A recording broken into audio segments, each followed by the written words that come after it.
Good afternoon, dear friends, and welcome to class 11. और class 11 में आते ही अब तक जो आप पढ़ रहे थे साइंस, जिसमें 3 पार्ट होते थे, फिजिक्स, केमिस्ट्री एंड बायो। और 3 या 4 चैप्टर थे, 5 चैप्टर थे और सिलेबस बहुत कम था।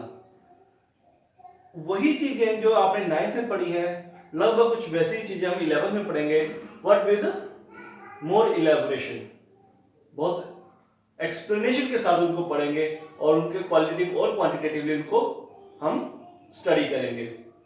तो dear friends, when we start the physics of 11th class, in very first chapter we have physical world and measurement. In this physical world, the very first chapter, वहां पे उसके लिए लिखा हुआ है कि is not for the point of view of examination. आपको examination में इसमें से नहीं आएगा। जो आपका एग्जामिनेशन है, मटेरियल है, वो मेजरमेंट से शुरू होगा, सेकंड चैप्टर से शुरू होगा, second chapter of the first unit.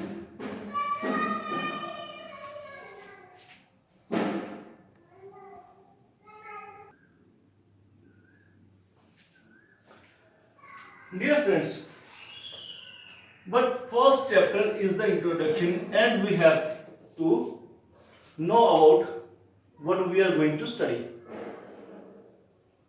So first of all is science. What is science? तो साइंस के हम जानते हैं, हमारे आसपास बहुत कुछ ऐसा होता रहता है, नेचुरली अपने आप चल रहा है सिस्टम। दिन रात हो रहे हैं, कभी दिन हो जाता है, कभी रात हो जाती है। सन की मूवमेंट दिखाई देती है फ्रॉम ईस्ट टू वेस्ट। कभी क्लाउड्स हो जाते हैं, कभी रेन होनी शुरू हो जाती है, कभी फास्ट रेन होती है, कभी ड्रिजलिंग होती है, कभी लाइटनिंग होती है, कभी एयर ब्लो करना शुरू कर देती है, कभी थंडरस्टॉर्म होते हैं। Number of the phenomena are exhibiting around us, happening around us. और जब से सृष्टि तब से हो रहे हैं, जब से यूनिवर्स तब से हो रहे हैं। जो एक इंक्वायरिंग और इमेजिनेटिव माइंड होते हैं, कुछ दो तरह के लोग होते हैं, let's flow with the stream और think a bit in different way. कुछ क्रिएटिव माइंड्स होते हैं, कुछ भीड़ का हिस्सा होते हैं, कुछ सोचते हैं कि ओके हो रहा है दिन रात। जब दिन रात हो रहे थे तो नोबडी थिंक अबाउट कि दिन रात क्यों हो रहे हैं, भाई सन क्यों दिखाई देना शुरू होता है, क्यों डिसअपियर हो जाता है, क्यों डार्कनेस आ जाती है। बट कुछ इंक्वायरिंग माइंड होते हैं जो पूछते हैं, जो पता करने को जिनके माइंड में इंक्वायरीज आती है कि भाई क्यों हो रहा है।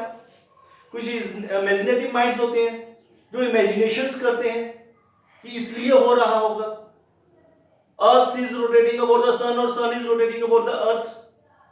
शुरुआत में जब बोलते थे कि भाई earth is the goddess and sun is rotating about it on its 8 horse cart, अष्ट अर्थ, अष्ट अश्व रथ। अश्व मतलब 8, अश्व मतलब घोड़ा और रथ मतलब घोड़ा गाड़ी कार्ट। तो sun is moving around it, but later on philosophers like Socrates and scientists like Galileo proved that it's earth which is rotating about the sun, not sun around the earth. तो ये जो हो रहा है, either earth is rotating और sun is rotating, ये एक natural phenomena है।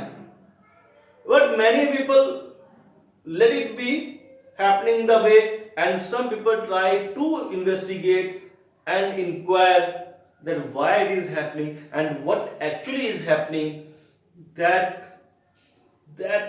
observation and meaningful pattern which are drawn are the part of science.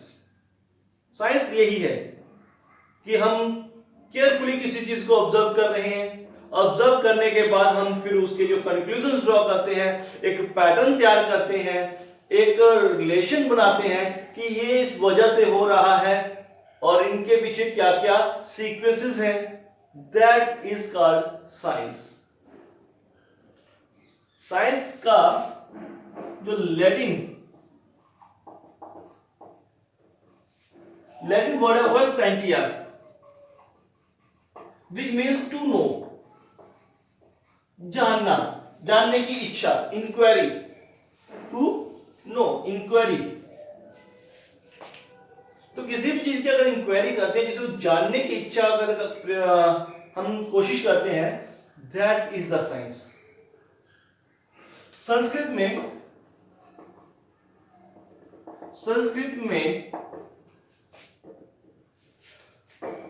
विज्ञान, लेटर ऑन विज्ञान, शुरुआत में विज्ञान और लेटर ऑन विज्ञान।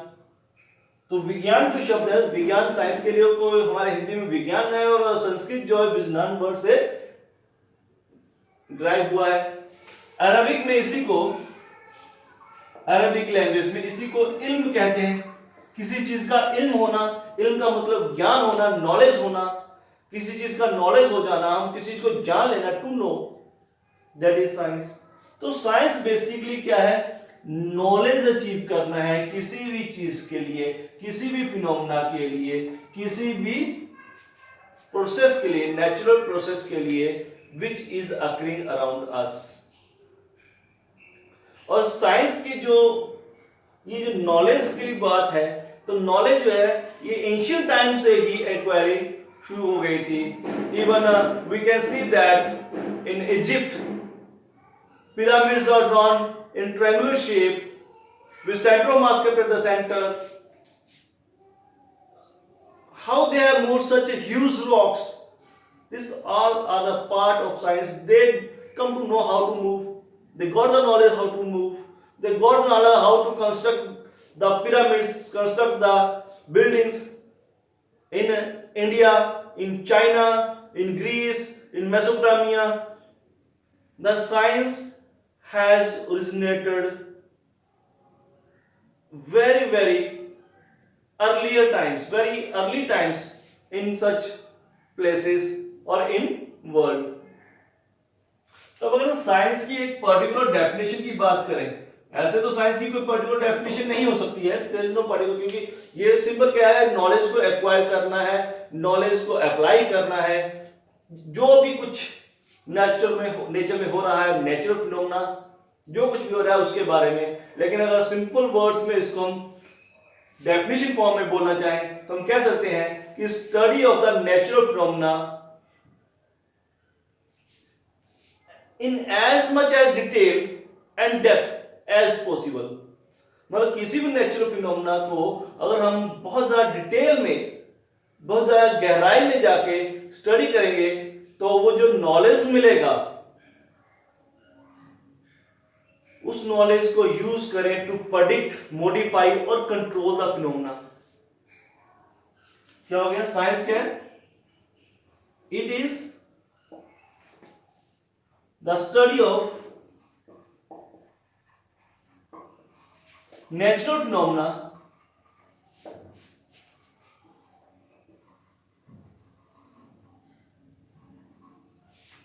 in as much detail and depth as possible, जहां तक हो सके उसको गहराई तक और डिटेल में किसी फिनोमेना को अगर हम लोग समझने की कोशिश करते हैं, जानने की कोशिश करते हैं, तो उसकी जो स्टडी बनेगी उसको साइंस बोलेंगे। और सिर्फ जानना ही नहीं, उसको जानने के बाद जो नॉलेज मिला and the use of the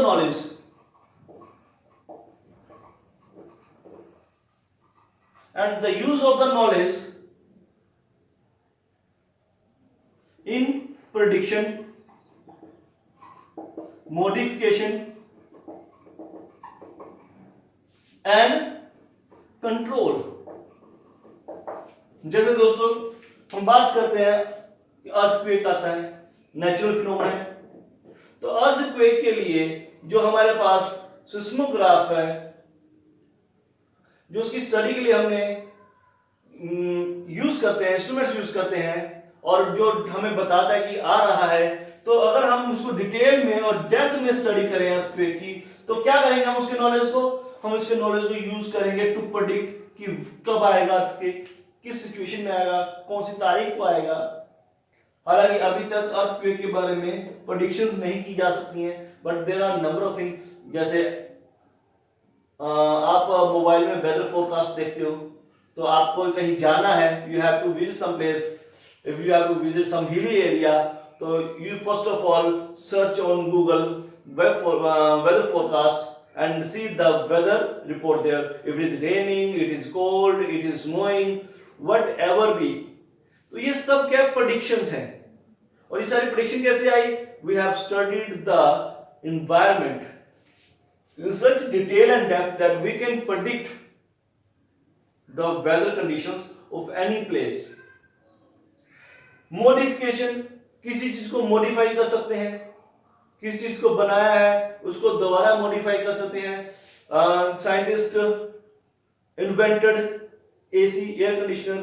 तो पहले एयर कंडीशनर जो बहुत ज्यादा लोड के थे, बहुत ज्यादा पावर कंज्यूम करते थे, धीरे धीरे मॉडिफिकेशंस हो रही हैं। आजकल जो एसी आ रहे हैं वो 5 स्टार 7 स्टार, तो क्या हो रहा है, वो बहुत कम लोड यूज कर रहे हैं, बहुत कम इलेक्ट्रिसिटी यूज कर रहे हैं। मींस हम अपने नॉलेज को मॉडिफिकेशन में इस्तेमाल करें। और कंट्रोल, किसी चीज को कंट्रोल करना है, तो दोस्तों आपने सुना होगा कुछ कंट्रीज जो है वो आर्टिफिशियल रेन भी कर लेती हैं। आर्टिफिशियल रेन का मतलब है कि कहीं पे ड्रॉट है तो ड्रॉट की कंडीशन को कंट्रोल करके वो आर्टिफिशियल रेन कर लेती हैं। फ्लड आ रहा है, फ्लड को लिए आगे उसके डैम बनाया, डैम बना के पानी को वहां स्टोर कर लिया, तो उस कंडीशन को कंट्रोल कर लिया, उससे इलेक्ट्रिसिटी प्रोड्यूस कर ली, कितनी इलेक्ट्रिसिटी प्रोड्यूस करनी है, कितनी नहीं करनी है, everything is getting controlled. Nuclear fission reaction, आप जानते हो न्यूक्लियर बॉम्ब, न्यूक्लियर रिएक्शंस होती हैं, तो न्यूक्लियर अनकंट्रोल्ड है तो बॉम्ब है, कंट्रोल कर ले तो प्रोडक्टिव और क्रिएटिव एनर्जी मिलती है, कंस्ट्रक्टिव एनर्जी मिलती है, इलेक्ट्रिसिटी प्रोड्यूस करते हैं और वो इलेक्ट्रिसिटी हम लोग यूज करते हैं। So the knowledge which we have obtained can be used और is under use under prediction, modification and control. This is if happening, then the study is called science. तो दोस्तों साइंस क्या है? Science हमारे surrounding में जो कुछ हो रहा है, व्हाट इज हैपनिंग अराउंड अस, उसका डिटेल और डेप्थ में स्टडी है, और बाद में उससे मिलने वाले नॉलेज को यूटिलाइजेशन करना है इन, we can say that exploring, experimenting and prediction. तो साइंस क्या है? साइंस इज फर्स्ट स्टडी करना, एक्सप्लोर, एक्सपेरिमेंट, देन यूटिलाइज करना, प्रेडिक्शन। तो साइंस के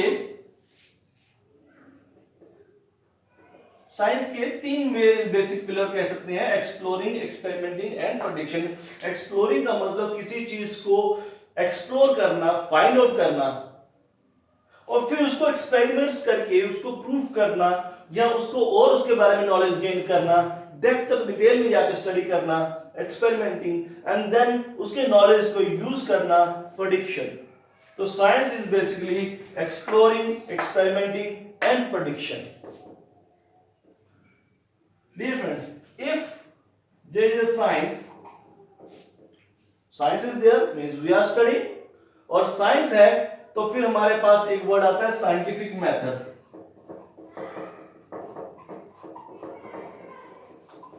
साइंटिफिक मेथड क्या होता है? साइंटिफिक मेथड, डियर फ्रेंड्स, किसी भी चीज को करने के लिए एक प्रोसेस चाहिए होता है, एक सीक्वेंस चाहिए होता है, एक हम सिस्टमैटिक वे में। जैसे आपको अगर बोला जाए कि चाय बनानी है, तो व्हाट यू विल डू, आप गैस जलाओगे, उसके ऊपर कंटेनर रखोगे, अपना बीकर रखोगे, बीकर में पानी डालोगे, उसमें थोड़ी चाय पत्ती मिलाओगे, फिर चीनी मिलाओगे, फिर दूध मिलाओगे, उबालने तक उसको रखोगे, सीक्वेंस। आप ऐसा नहीं कर सकते हो कि दूध चाय पत्ती मिलाया, पी लिया, उसके बाद कहेंगे कोई बात नहीं, एक आध स्टेप छूट गया, ठीक है। तो एक सीक्वेंस है दैट, अगर हम लोग स्टडी कर रहे हैं साइंस की, तो साइंस को स्टडी करने के लिए भी हमें कुछ ना कुछ सीक्वेंस फॉलो करना पड़ता है, सिस्टमैटिक वे में चलना पड़ता है, और जो मेथड हम स्टडी करने के लिए इस्तेमाल करेंगे that is called scientific method.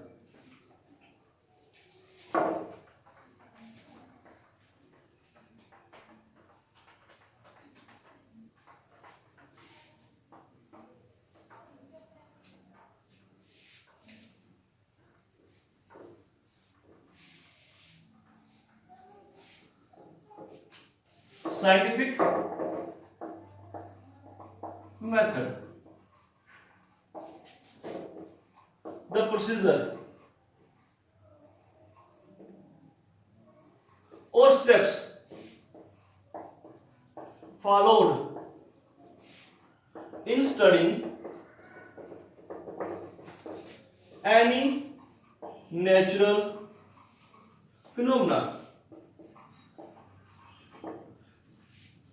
कोई भी नेचुरल फिनोमेना हो रहा है उसको स्टडी करने के लिए हम जो मेथड अडॉप्ट करने वाले हैं, जो प्रोसीजर अडॉप्ट करने वाले हैं, जो स्टेप्स अडॉप्ट करने वाले हैं, दो step procedure is known as scientific method. क्या क्या है साइंटिफिक मेथड में? पहला स्टेप क्या है? What should be the first step? First step क्या होगा? ऑब्जर्वेशन. भाई कोई भी चीज हो रही है जब तक ऑब्जर्व नहीं करेंगे तब तक शुरुआत नहीं होगी. दिन रात हो रहे हैं, डे होता है फिर नाइट होती है, तो पहले तो ऑब्जर्व हुआ कि यहां अब लाइट होगी, that means now day is there. अब अंधेरा हो गया, night is there. First step is observation और systematic observation. First step is systematic observation. ऐसे कोई भी रैंडम ऑब्जर्वेशन है, सिस्टमैटिक ऑब्जर्वेशन कि आप मतलब प्रॉपर वे में पूरा ऑब्जर्व कर रहे हो. आपने सारे इसके एस्पेक्ट जो जो आपको दिखाई दे रहे हैं सारे एस्पेक्ट्स आपने ऑब्जर्व किए. आपने ऑब्जर्व किया कि थंडरिंग होती है तो क्या है, क्लाउड्स उस टाइम पे जरूर होते हैं. जब थंडरिंग हो रही है, लाइटनिंग हो रही है, क्लाउड्स होते हैं उस टाइम पे, हवा चल रही होती है और उसके बाद लाइट प्रोड्यूस होती है, देन साउंड आती है. These all are the phenomena happening in thunderstorm. तो आपने सब ऑब्जर्व किया, that is observation. After observation, now it's come to controlled experiment. तो ऑब्जर्वेशन के बाद आप क्या करते हो? नॉलेज गेन करते हो कि क्या हो रहा होगा और फिर एक्सपेरिमेंट्स करके, कंट्रोल्ड एक्सपेरिमेंट, अनकंट्रोल्ड नहीं, कंट्रोल जिसको हम कंट्रोल कर सकें, जो कंस्ट्रक्टिव हो, डिस्ट्रक्टिव ना हो जाए, कंट्रोल्ड एक्सपेरिमेंट करके हम उस चीज को वेरीफाई करते हैं और प्रूव करते हैं yes this thing is happening because of these reasons. अब जब एक्सपेरिमेंट हो जाता है उसके बाद फिर थर्ड नंबर पे आप लोग क्या करते हो? Qualitative and quantitative.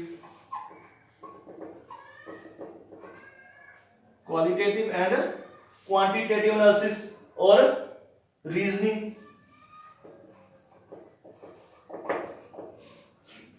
आप उसकी थ्योरेटिकल ऐसे बोल के कि क्लाउड्स मूव कर रहे हैं, they are getting rubbed with each other, जिसकी वजह से फ्रिक्शन हो रहा है, और फ्रिक्शन या they are getting rubbed with air, जिसकी वजह से फ्रिक्शन हो रहा है, फ्रिक्शन की वजह से फ्रिक्शनल इलेक्ट्रिसिटी उनके ऊपर पॉजिटिव चार्ज आ जाता है. चार्ज की वजह से जब चार्ज कंसंट्रेशन बहुत ज्यादा हो जाती है, this charge start getting discharge to environment, और जैसे ही वो एनवायरनमेंट में डिस्चार्ज होता है तो crackling and lightning produce, cracking sound and light produce, that is known as thundering and lightning.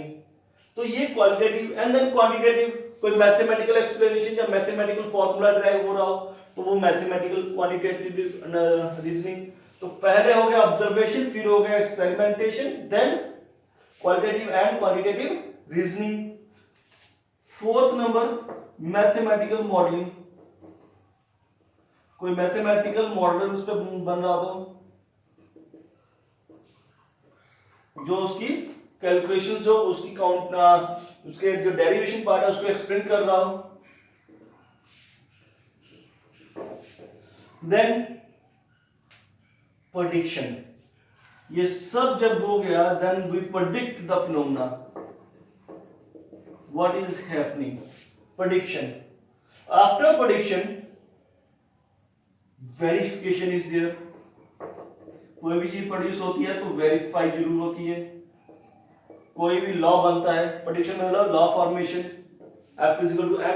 Object चल रही है तो उसकी वेलोसिटी अगर चेंज होगी तो उसमें एक्सेलरेशन आएगी. अगर एक्सेलरेशन आएगी तो वो एक फोर्स प्रोड्यूस कर सकती है जो किसके बराबर होगी? Mass into acceleration. F is equal to ma. This F is equal to ma is the prediction. After prediction उसकी वेरिफिकेशन होगी। किसी भी कोई भी जो नेचुरल फिनोमेना आप स्टडी कर रहे हो, तो ये आपने प्रेडिक्ट किया, जो आपने लॉ दिया, उसकी वेरिफिकेशन की, is that true or false. And then last one is falsification. दो चीजें हो सकती हैं, जहां तो वो ठीक हो गया, जहां फिर वो उसमें रिक्वायर सम मॉडिफिकेशंस। अगर मॉडिफिकेशन चाहिए then we say that falsification उसकी की जाएगी। अगर फॉल्स हो, मतलब वो करेक्ट नहीं है, it is not correct, then require certain modification.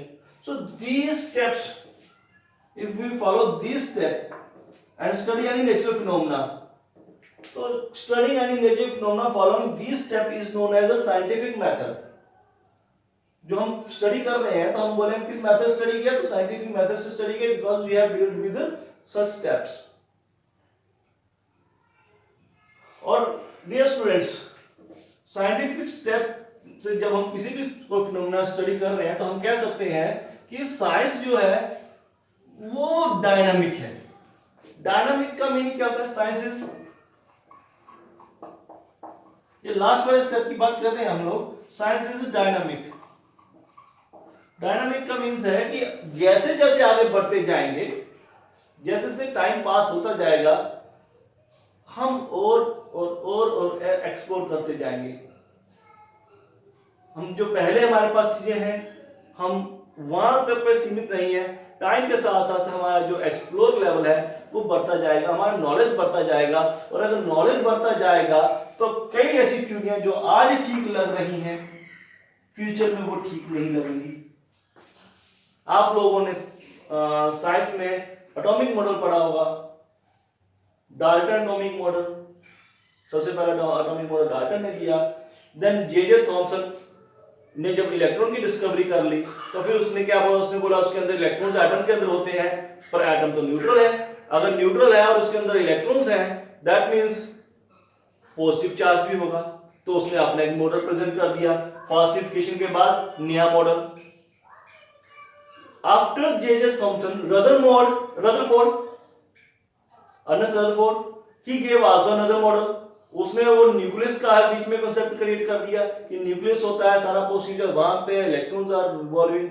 After Rutherford, further knowledge keeps on expanding, science dynamic है, आगे बढ़ते जाते हैं। Then Niels Bohr, he explained the limitations which left in the Rutherford's experiment or in Rutherford's model. Same way, if we discuss about gravitation, then Copernicus proposed that planets are revolving around the sun in circular orbits, and then that is modified by Kepler. He said that planets are revolving in some elliptical orbit. उसने orbit को elliptical बोला। Before 20th century, Newtonian mechanics, first law of Newton second law, Newton third law, Newton law of gravitation. Newtonian mechanics was sufficient and was one of the successful mechanics to explain all type of the motions. But after 20th century, when it come to the nuclear domain, Newtonian mechanics could not explain. Similar way में wave theory was one of the successful theory to explain the wave nature of the light. But later on, this theory fails to explain the photoelectric effect, which was explained by quantum theory. So we can say that science is not stagnant, it's dynamic. What we observe today may be something different what we will observe tomorrow. हम अपने surrounding में ही देख लें, अगर हम लोग inventions की बात करें, तो see the models of cars. The first model of car, the second model of car, and what we are riding today, Bugatti, Ferrari, Lamborghini. So observe the difference between them, the speed, the engine power, the capacity of carrying, the shock proofing difference. So science is dynamic and is always in progress, हमेशा कुछ नया देखने को मिलता है। तो जब हम बात कर रहे थे साइंस की, साइंटिफिक मेथड, हम क्या बात कर रहे थे, हम बात कर रहे होते हैं साइंस की हर तरह की ब्रांच की। तो साइंस की इस तरह से जो हम कॉमन बात कर रहे होते हैं तो हम कहते हैं natural sciences, we say natural sciences. Natural sciences में हमारे पास बहुत सारी ब्रांच है, इनमें तीन मेन है, फिजिक्स, केमिस्ट्री,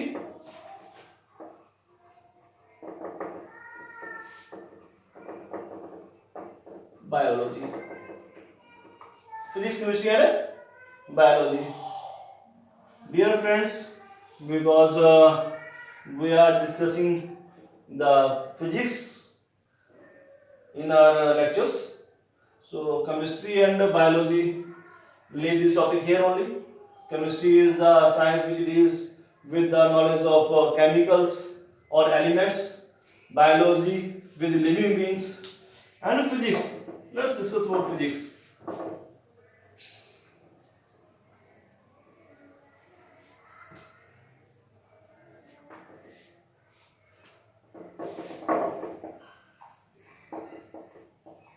सबसे पहले फिजिक्स वर्ड आया कहां से, तो फिजिक्स जो है ये वर्ड ग्रीक नेचर का है।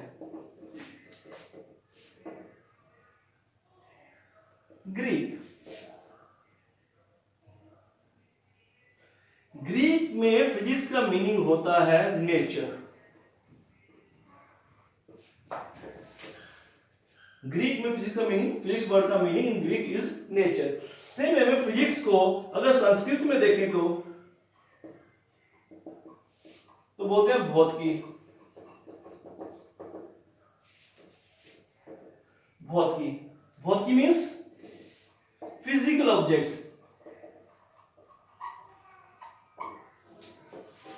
फिजिकल ऑब्जेक्ट्स, तो फिर फिजिक्स क्या हुआ, फिजिक्स हुआ फिजिकल ऑब्जेक्ट्स की नेचर की स्टडी। फिजिकल ऑब्जेक्ट्स की नेचर की स्टडी, तो we can say that physics क्या है, physics the study of basic laws of nature.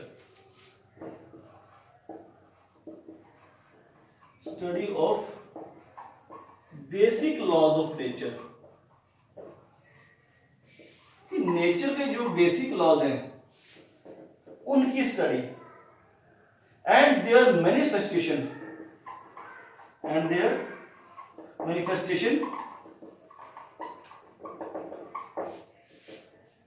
in different natural phenomena.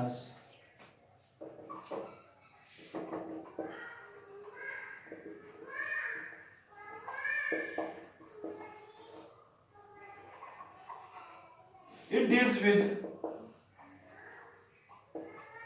non-living things.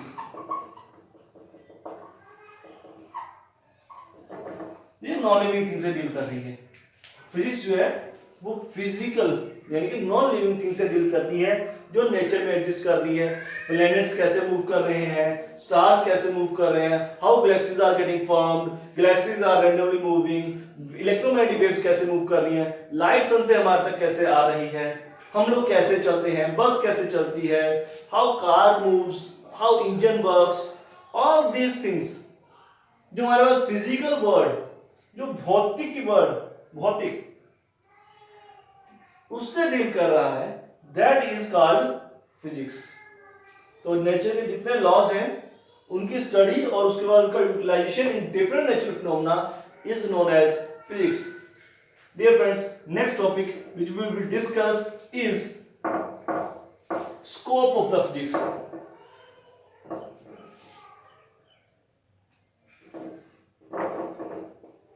Scope of physics. So in next lecture we will start the scope of physics. Thank you.